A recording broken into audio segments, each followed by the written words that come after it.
Assalamualaikum warahmatullahi wabarakatuh. Perkenalkan, nama saya Hilmi Alfianti dari kelas B1 non-reguler, Prodi Pendidikan Bahasa dan Sastra Indonesia. Di sini saya akan menjelaskan mengenai Pancasila sebagai landasan pengembangan ilmu dalam mata kuliah Pendidikan Pancasila. Pancasila sebagai dasar nilai ilmu pengetahuan. Pancasila sebagai paradigma ilmu. Pentingnya Pancasila sebagai dasar nilai pengembangan ilmu bagi mahasiswa adalah untuk memperlihatkan peran Pancasila sebagai rambu-rambu normatif bagi pengembangan ilmu pengetahuan di Indonesia. Selain itu, pengembangan ilmu dan teknologi di Indonesia harus berakar pada budaya bangsa Indonesia itu sendiri dan melibatkan partisipasi masyarakat luas. Oleh karena itu, kemajuan dan perkembangan IPTEK sangat diperlukan dalam upaya mempertahankan segala kekayaan yang dimiliki oleh Indonesia serta menjawab segala tantangan zaman. Teman-teman semuanya, perlu kita ketahui, dengan penguasaan IPTEK kita dapat tetap menjaga persatuan dan kesatuan bangsa Indonesia sesuai dengan sila ketiga yang berbunyi Persatuan Indonesia. Maka dari itu, IPTEK dan Pancasila antara satu dengan yang lain memiliki hubungan yang kohesif atau bisa dibilang melekat satu dengan yang lainnya. Dan ingat, perlu kita pahami kembali, sejak dulu ilmu pengetahuan mempunyai posisi penting dalam aktivitas berpikir manusia. Istilah ilmu pengetahuan terdiri dari dua gabungan kata berbeda makna, ilmu dan pengetahuan. Definisi pengetahuan yaitu segala sesuatu yang kita ketahui. Sedangkan ilmu adalah pengetahuan tentang suatu bidang yang disusun secara sistematis menurut metode tertentu. Dalam hal ini, kita dapat melihat sikap kritis dan cerdas manusia dalam menanggapi berbagai peristiwa di sekitarnya, berbanding lurus dengan perkembangan pesat ilmu pengetahuan. Namun, dalam perkembangannya timbul gejala dehumanisasi atau penurunan derajat manusia. Hal tersebut disebabkan karena produk yang dihasilkan oleh manusia itu sendiri, baik itu suatu teori maupun materi, menjadi lebih bernilai ketimbang penggagasnya. Itulah sebabnya peran Pancasila harus diperkuat agar bangsa Indonesia tidak terjerumus pada pengembangan ilmu pengetahuan yang saat ini semakin jauh dari nilai-nilai kemanusiaan. Selanjutnya, mengenai konsep Pancasila sebagai dasar nilai pengembangan ilmu pernah dikemukakan oleh Profesor Notonegoro, anggota Senat Universitas Gadjah Mada, sebagaimana dikutip oleh Profesor Kosnadi Hardjasomantri yang menyatakan bahwa Pancasila merupakan pegangan dan pedoman dalam usaha ilmu pengetahuan untuk dipergunakan sebagai asas dan pendirian hidup, sebagai suatu pangkal sudut pandangan dari subjek ilmu pengetahuan dan juga menjadi objek ilmu pengetahuan atau hal yang diselidiki. Teman-teman, dapat kita pahami bahwasannya ilmu yang telah kita dapatkan berlandaskan pada Pancasila sesuai dengan judul Pancasila sebagai landasan pengembangan ilmu. Selanjutnya, pembahasan mengenai ilmu dalam perspektif historis. Dalam pembahasan ini, kita akan mengetahui perkembangan dari masa ke masa mengenai ilmu pengetahuan yang telah kita jalani. Ilmu pengetahuan berkembang melangkah secara bertahap menurut dekade, waktu, dan menciptakan zamannya dimulai dari zaman Yunani kuno, abad tengah, abad modern, sampai abad kontemporer. Pertama, masa Yunani kuno, abad ke-6, saat ilmu pengetahuan lahir. Kedudukan ilmu pengetahuan identik dengan filsafat yang bercorak mitologis. Alam dengan berbagai aturannya diterangkan secara teogoni, bahwa ada peranan para dewa yang merupakan unsur penentu segala sesuatu yang ada. Bagaimanapun corak mitologis ini telah mendorong upaya manusia terus menerobos lebih jauh dunia pergejalaan untuk mengetahui adanya sesuatu yang eka, tetap dan abadi di balik yang bineka, berubah dan sementara. Kemudian, memasuki abad tengah, abad kelima, pasca Aristoteles, filsafat Yunani kuno menjadi ajaran praksis, bahkan mistis, yaitu sebagaimana diajarkan oleh Stoa, Epikuri, dan Plotinus. Semua hal tersebut bersamaan dengan pudarnya kekuasaan Romawi yang mengisyaratkan akan datangnya tahapan baru, yaitu filsafat yang harus mengabdi kepada agama. Selanjutnya, revolusi ilmu pengetahuan memasuki abad kontemporer, abad ke-20 sampai sekarang.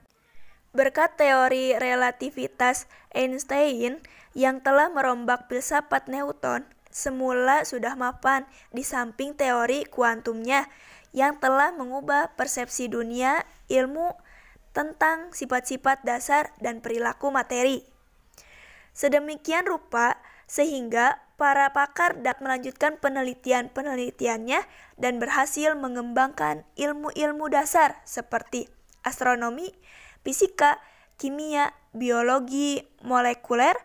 Hasilnya seperti yang dapat dinikmati oleh manusia sekarang ini. Nah, sekarang kemudian peran ilmu pengetahuan dan teknologi dalam ilmu pengetahuan adalah suatu kesatuan fenomena yang diketahui dan dipahami secara logis, rasional, objektif, dan induktif empiris dalam pikiran manusia. Ketika ilmu pengetahuan itu diterapkan dan diwujudkan secara konkret untuk memenuhi kebutuhan hidup manusia, ia disebut teknologi. Contohnya, biologi adalah ilmu pengetahuan. Ketika digunakan untuk menjadikan buah durian menjadi semakin besar, dengan biji yang semakin kecil-kecil, ia ada teknologi atau bioteknologi. Sedangkan elektronika adalah ilmu pengetahuan juga ketika digunakan di dalam alat-alat, sehingga antara orang-orang yang berjarak ribuan kilometer bisa saling berbicara. Ia menjadi teknologi telekomunikasi. Mengapa disebut demikian? Karena suatu pengetahuan dapat disebut ilmu jika pengetahuan dan cara kerjanya memenuhi norma-norma ilmiah. Dan norma-norma ilmiah tersebut adalah: pertama, mempunyai dasar pembenaran, kedua, bersifat sistematik, dan yang ketiga, bersifat intersubjektif. Dalam hal ini, pengetahuan ilmiah dikatakan dasar pembenaran jika segenap pengaturan cara kerja ilmiah diarahkan untuk memperoleh derajat kepastian yang sebesar mungkin. Setiap pernyataan ilmiah harus didasarkan atas pemahaman yang dapat dibenarkan secara a priori dan tangkapan empiris yang telah dikaji secara ilmiah secukupnya. Permasalahannya bukan agar orang dapat mengetahui segalanya, tetapi agar orang dapat melakukan verifikasi serta pembenaran terhadap isi pengetahuan tersebut. Bersifat sistematik berarti terdapat sistem di dalam susunan dan cara memperoleh pengetahuan yang dimaksud. Sedangkan sifat intersubjektif berhubungan dengan kedua norma tersebut. Maka dari itu, ilmu pengetahuan dan teknologi bukan lagi sekedar sarana bagi kehidupan umat manusia, tetapi telah menjadi sesuatu yang substansial. Iptek telah menjadi bagian dari harga diri dan mitos yang akan menjamin survival suatu bangsa, prasyarat untuk mencapai kemajuan dan kedikdayaan yang dibutuhkan dalam hubungan antar sesama bangsa. Dan ingat teman-teman, iptek ini telah menjadi kekuatan baik dalam arti positif maupun negatif bagi manusia dalam menjalani kehidupannya masing-masing. Mengapa demikian? Karena telah kita rasakan dengan berkembangnya ilmu pengetahuan dan teknologi, semua yang sulit menjadi mudah, semua yang jauh menjadi dekat. Itu pun menjadi suatu kemudahan bagi kita sebagai manusia yang menjalani kehidupan. Penjelasan selanjutnya tak kalah penting lagi mengenai ilmu pengetahuan sebagai proses, produk, dan masyarakat. Dalam posisinya yang substansial bagi kehidupan umat manusia, ilmu pengetahuan telah menampilkan diri baik dalam bentuknya sebagai proses, produk, maupun masyarakat. Sebagai proses, ilmu pengetahuan menampakkan diri sebagai aktivitas atau kegiatan kelompok ilmuwan dalam upayanya untuk menggali dan mengembangkan ilmu melalui penelitian eksperimen, ekspedisi, dan sebagainya. Salah satu kutipan menurut Saswinadi Sasmojo dan kawan-kawan mengatakan bahwa penelitian dan percobaan dilakukan oleh para ilmuwan untuk memahami dunia alami sebagaimana adanya dan bukan sebagaimana yang dikehendakinya.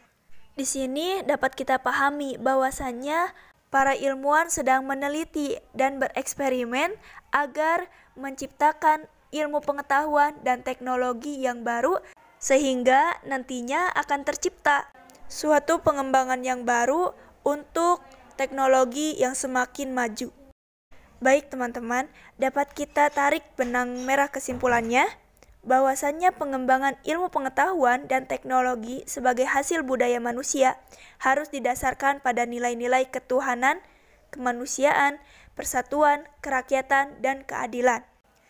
Pancasila yang sila-silanya merupakan satu kesatuan yang sistematik haruslah menjadi sistem etika dan moral dalam pengembangan ilmu pengetahuan dan teknologi.